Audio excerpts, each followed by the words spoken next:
to marry one.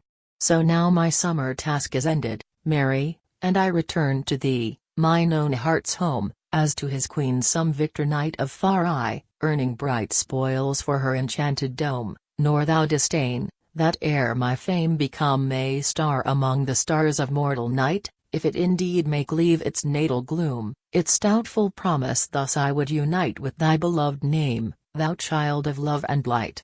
2. The toil which stole from thee so many an hour is ended, and the fruit is at thy feet. No longer where the woods to frame a bower with interlaced branches mix and meet, or where with sound like many voices sweet, waterfalls leap among wild islands green, which framed for my lone boat a lone retreat of moss-grown trees and weeds, shall I be seen but beside thee, where still my heart has ever been. 3. Thoughts of great deeds were mine, dear friend, when first the clouds which wrap this world from youth did pass. I do remember well the hour which burst my spirit's sleep, a fresh May dawn it was, when I walked forth upon the glittering grass, and wept, I knew not why, until there rose from the near schoolroom, voices, that, alas, were but one echo from a world of woes, the harsh and grating strife of tyrants and of foes. 4. And then I clasped my hands and looked around, but none was near to mock my streaming eyes, which poured their warm drops on the sunny ground. So without shame, I spake, I will be wise, and just, and free, and mild, if in me lies such power, for I grow weary to behold the selfish and the strong still tyrannize without reproach or check. I then controlled my tears, my heart grew calm, and I was meek and bold. 5.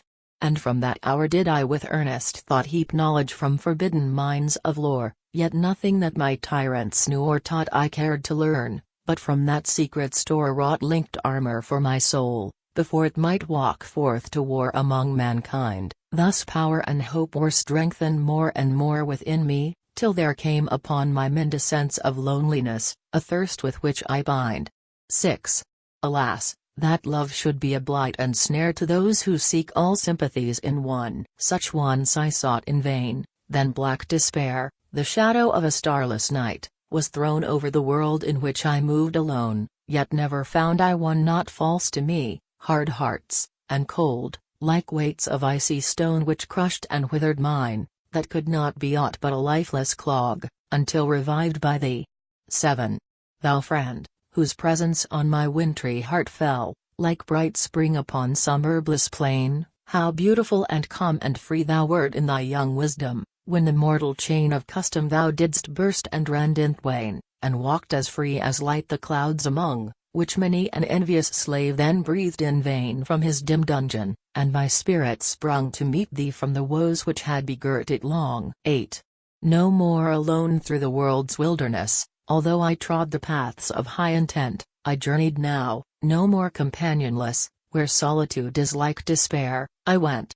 There is the wisdom of a stern content when poverty can blight the just and good, when infamy dares mock the innocent, and cherished friends turn with the multitude to trample. This was ours, and we unshaken stood. 9.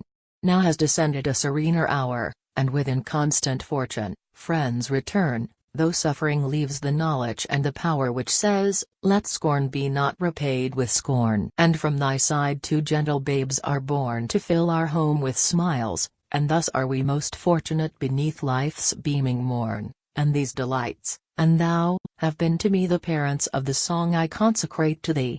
10. Is it, that now my inexperienced fingers but strike the prelude of a loftier strain?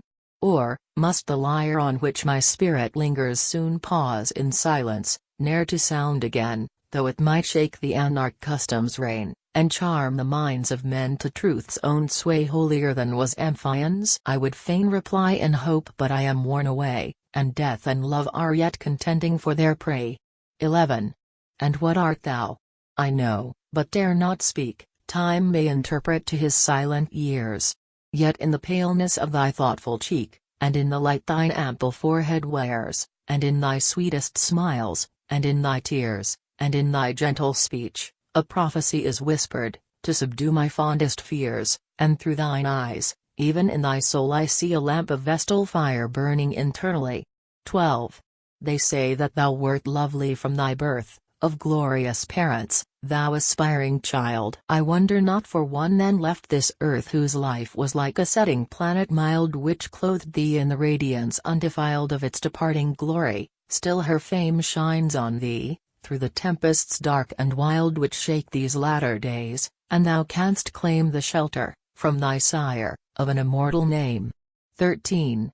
One voice came forth from many a mighty spirit, which was the echo of 3,000 years, and the tumultuous world stood mute to hear it, as some lone man who in a desert hears the music of his home. Unwonted fears fell on the pale oppressors of our race, and faith, and custom, and low-thoughted cares, like thunder-stricken dragons, for a space left the torn human heart, their food and dwelling place. 14.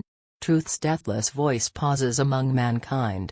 If there must be no response to my cry, if men must rise and stamp with fury blind on his pure name who loves them, thou and I, sweet friend, can look from our tranquility like lamps into the world's tempestuous night, two tranquil stars, while clouds are passing by which wrap them from the foundering seaman's sight, that burn from year to year with unextinguished light.